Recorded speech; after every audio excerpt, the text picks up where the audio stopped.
You're listening to international investment advisor Doug Goldstein on the Goldstein on Gelt show, the financial show where we'll talk about how you can make the most of your money.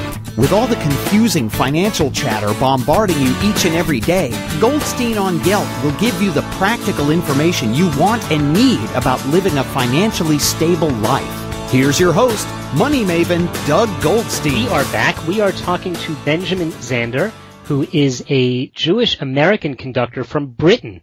He is the music director of the Boston Philharmonic Orchestra and a faculty member at the New England Conservatory. Outside the music world, Ben has an extensive speaking career, lecturing to organizations on leadership. He has appeared 4 times as a keynote speaker at the World Economic Forum, where he was presented with the Crystal Award for Outstanding Contributions in the Arts and International Relations.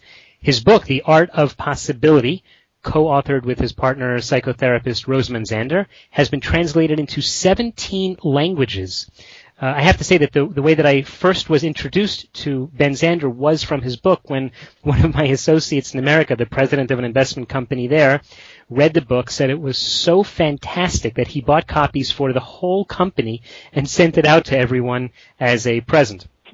You can also learn a little more about and hear Ben speak on TED.com, where he has had millions of people listen to his talks. And also, as a matter of my specific personal interest, is that his crossover from the music world to the business world spoke to me very personally, as I also had a great deal of music training and studied music, and also was a conductor and a music director in a former life. And frankly, I attribute much of my business success to my business background. So I have to say, Ben, it is a true honor to have the maestro himself on our show. Well, what a pleasure to be here. I wish I could be there in person. I love coming to Israel. I always feel when I'm in Israel that it's like home. It just feels more alive, more warm, more expressive, more engaging than any other place in the world. So I just love to be there. So I'm pretending to myself that I'm in Israel right now. Okay, so it's beautiful and sunny here compared to Boston, where it's gorgeous snow here. Absolutely beautiful snow. My father used to say there's no such thing as bad weather, only inappropriate clothing. Aha, a wise man indeed. Yes. Listen, let me ask you a question. On this show, I've had the opportunities to speak to experts in behavioral finance. For example, Dan Ariely, who wrote the best-selling book Predictably Irrational, and Dan Simons, who co-authored The Invisible Gorilla. These are books that taught people about how individuals make crazy decisions sometimes. In fact, a lot of that was based on another one of my guests, the 2002 Nobel Prize winner in economics, Danny Kahneman. Those men have made academic studies of human nature. You, on the other hand, have made a personal study of humans, and I think you've done this through music. So in behavioral finance, one of the hot topics these days is what we call overconfidence. Everyone is just so strongly confident in himself that he lets it get the better of him. So why do you think that is, and how do you deal with that when you talk to groups? Well, first of all, I'm not a psychologist, so I can't explain why people do what they do. But it is interesting to observe how they behave depending on the interpretation they put on the circumstances. The only thing that matters is what you say about the circumstances. The circumstances themselves don't matter at all. And the lovely story of the 2 shoe salesmen that I never tire of telling, of the 2 shoe salesmen who go to Africa in the 1900s in order to find out if they can sell shoes, and one of them sends back a telegram saying, situation hopeless, they don't wear shoes, and the other one writes back, glorious opportunity, they don't have any shoes yet.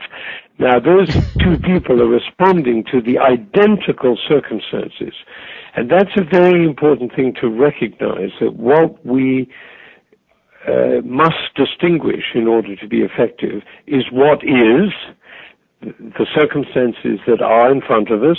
The people are walking about with bare feet. That's the circumstance. What you say about it is what's crucial. And that's where the art of possibility comes in. Because if you're in what we call the downward spiral of all you see is the people walking around without shoes, which means that there's no possible opportunity for any development or breakthrough. Alternatively, if you see the people walking about without shoes as a wonderful opportunity, glorious opportunity for sales and development of all kinds, then you'll take a different view of the world. And that's what's crucial, I think, because we have a choice at every moment whether we speak or react to the world in one conversation or another. We call those conversations. The conversation of possibility and the conversation of the downward spiral are separate conversations, and they affect everything about us. They affect not only the words we speak, but also our body language, and whether our eyes are lit up or whether the body droops, or the sound of our voice is energized and excited. And of course, if our energy is high, the people around us find that infectious and they pick that up, and then you have companions and colleagues who will work with you in creating new possibility. So it's a discipline, quite a rigorous discipline, of taking each situation from the very first thing in the morning to the last thing at night and realizing you have a choice how you speak and how you react to the circumstances. So that remark I made at the beginning about my father, there's no such thing as bad weather, only inappropriate clothing, can have a profound effect of your relationship not only to weather but to everything that happens. Okay, so I hear that, and I often try to discuss that with clients. You know, my day job is that I'm a financial advisor. It's only once a week that I get to be on the radio talking to fascinating people like you. But one of the comments that I hear from clients is they'll say, Doug, you tell me to save on a monthly basis, but I can hardly make ends meet. And the funny thing is that I hear that same comment from a family whose income is $40,000 a year and they have 8 children, to the family that has 2 children whose income is $40,000 a month. Right. And yet and I think if I told them, well, why don't you read Zander's book, The Art of Possibility, right, and you'll see you could do it, I'm afraid they'll just say, Doug, you're just a cockeyed optimist. Well, an intelligent optimist is what you are, and an informed optimist, and you know that human beings in general tend to be more creative, more imaginative, and willing to take risks and steps that will lead to greater good of various kinds. And not all good is measured only in the amount of money you save. It might be in the amount of contribution you make. And I have a new definition for myself about success, because we have this assumption that life is measured in terms of success, and those successes may be in wealth and fame and power. Those are the 3 categories of success that most people measure. My measurement is how many shining eyes do I have around me. And that is a totally different category of activity. So if your life is about shining eyes, you may not be sitting in your up in your office counting the money in the bank, but you may be asking yourself, what am I doing and who am I being that the people around me have shining eyes? And if they don't have shining eyes, then the question is, who am I being that they don't have shining eyes? And we can do that with our children, we can do that with our friends, we can do that with our clients, and that then generates a different kind of conversation, which then starts people thinking in terms of imaginative, creative, innovative moves, which might lead to greater success in other areas of life. So it's a way of being in the world that causes all sorts of extraordinary things to happen. And it's just a lovely way of being. It creates a wonderful sense of lightness. And, there's a wonderful comment that the Archbishop of Canterbury in the war was running from one bombed-out building to another, helping people, and his adjutant said, my lord, you're getting exhausted with all this running about. And the Archbishop said, no, I don't get tired from the things I do. I get tired from the things I don't do. Now, that little transformational shift is very profound, as all transformational shifts are, because the attention then goes not on how exhausted I am, but rather how much contribution can I make, which then generates more energy and more vitality and more value. And so those transformational shifts are what we are interested in the book and in the work we do with organizations, whether it's a family or with Xerox Corporation, which is what I just spoke to, or Procter & Gamble, where the president said, you've refigured for us the whole nature of leadership. Now, when somebody who's the president of a company that makes $60 billion a year and has vast holdings all over the world says, you have transformed our way of thinking about leadership, that's a pretty extraordinary thing to say. That is quite a compliment. Yeah. We are talking to Benjamin Zander, who is the conductor of the Boston Philharmonic Orchestra, and as well is the author of the best-selling book, The Art of Possibility, which has been translated into 17 languages, and he travels across the globe talking to all sorts of organizations about leadership issues.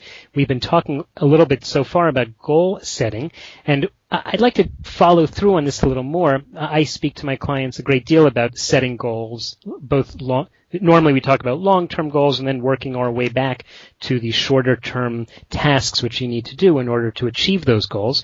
But the exciting part, I would say, is the discussion of dreams and wishes. But just like having to practice scales or go over the same measure 20 times, the hard work of savings and investing often gets pushed to the side. Right now, there's the day-to-day details. People can have grand dreams, but when it comes down to actually, sitting down and practicing your scales and doing a measure enough times so you get it good frankly, that's the hard work. How do you encourage people to do that? Well, again, it's a shift. That most people think of practicing their instrument in order to get good enough so that they can win a job or they can win a competition. It's about success, in other words. And that can be a soul-destroying process, because the problem with that kind of work is you're always thinking about how you compare to the next person.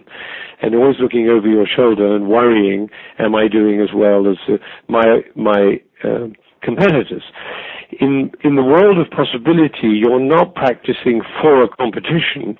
You are enabling yourself to play the instrument well so that you can realize the beauty of the music, so that other people's eyes can light up with the joy of experiencing that music. Now suddenly you're in the world of contribution. You know what Bach wrote at the end of every piece of music which he completed was, for the glory of God. Now, whether you believe in God or not, I think everybody believes in possibility. At least we can all agree about that. And so, for the glory of possibility, as a mode of expression for one's entire life, shifts the entire activity from pressure, anxiety, failure, success and failure, that whole syndrome of pressure and anxiety and fear in which most people live their lives. And unfortunately, they perpetrate it on their children and on the whole community. Everybody is right now in America is anxiously waiting to see whether their children will get into the right college and all of that. And the pressure on these young people is just terrifying. There's a lovely story I heard the other day of a little girl who's drawing in the drawing class, and the teacher said, okay, it's time to stop. And the little girl said, but wait a minute, I haven't finished. And the teacher said, I can't help that. It's the end of the lesson. It's time to stop. She said, but I haven't finished. And the teacher said, well, what are you drawing? She said, I'm drawing God. And the teacher said, but nobody knows what God looks like. And the little girl said, but they will in a minute. Now, the beauty of that story is that we make an assumption without realizing we're making it, that the teacher is the one who knows. The teacher is the one who sets the parameters for our experience. The teacher says it's time to stop. But what the teacher is not realizing is that when you're drawing God, time is not a factor. See, so we live in a world in which we make assumptions, all sorts of assumptions, profound, deep-rooted assumptions, without realizing we're making them. And what the job of the possibility trainer is, and that's what we are. I mean, you say that I wrote the book, The Art of Possibility. Actually, it's very much a dual work with Rosamund, and she is really the person who wrote the book, because this is what she thinks about. I'm busy conducting and dealing with the issues of a leader in the field.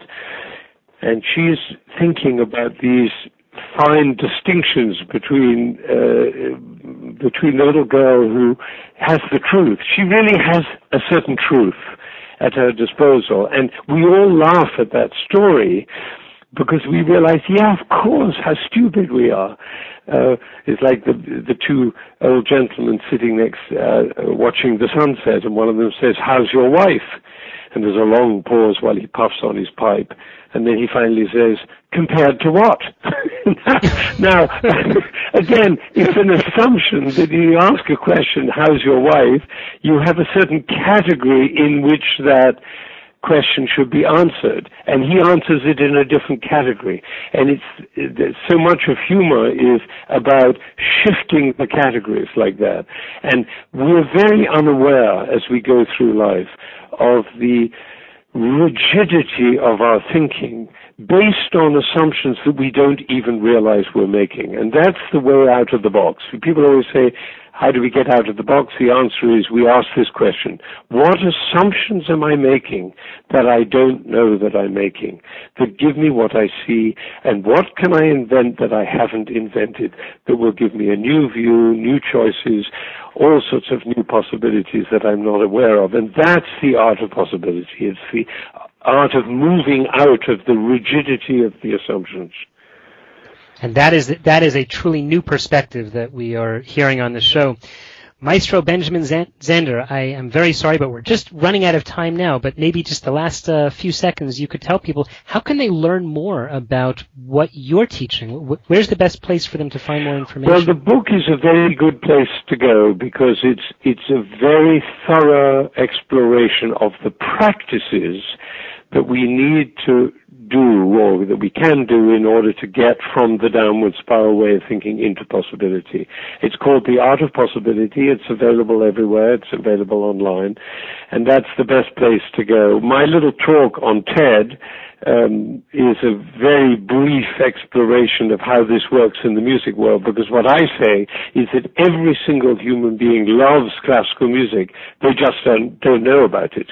And then I proceed to show how every human being can respond. And that's on TED.com. And it's a beautiful example of an assumption that people make, that they're unable to listen to classical music, or it's too difficult, or they're tone deaf, or any of those nonsensical conditions that people live their life in. And of course it's true of so many circumstances. We make assumptions about what we can do and connections we can make and experiences we can have, and that's what closes us down. It's not the circumstances that close us down. And I'll tell you one last thing, if I may. Okay, please. My father was a refugee from Nazi Germany and moved to England, having lost everything, and 8 members of his family, and the death camps and everything that he lost. And then he was interned in one of these internment camps in the Isle of Man, as many German Jewish people were, without any means of livelihood for the wife and 4 children. And in that internment camp, people were so anxious and so depressed and so almost catatonic with fear. And my father looked around and said, we've got a lot of intelligent people here. We should start a university. And so they started a university in that camp with 40 classes running regularly, with no books, no chalk, no pencils, no paper, nothing, just people talking to each other. Now that is possibility. The circumstances don't matter. What matters is what you say about it, what you do about it, and what you think about it. That is an amazing story. I would like to thank you very much, Benjamin Zander, for joining us on the show, and I hope we'll have a chance to speak to you again soon. I hope so. It's a great privilege to be with you. Thank you. Thanks. You've been listening to the Goldstein on Gelt Show with money maven Doug Goldstein. Doug's weekly radio show is heard around the world, but if you miss it, you can download the podcast at www.goldsteinongelt.com. The Goldstein on Gelt Show gives you up-to-date financial ideas so you can get on the path to financial freedom. If you'd like your questions answered on the air or off, send Doug an email to doug@profile-financial.com. It's your money for your future, so join Doug every week to build your wealth on the Goldstein on Gelt Show.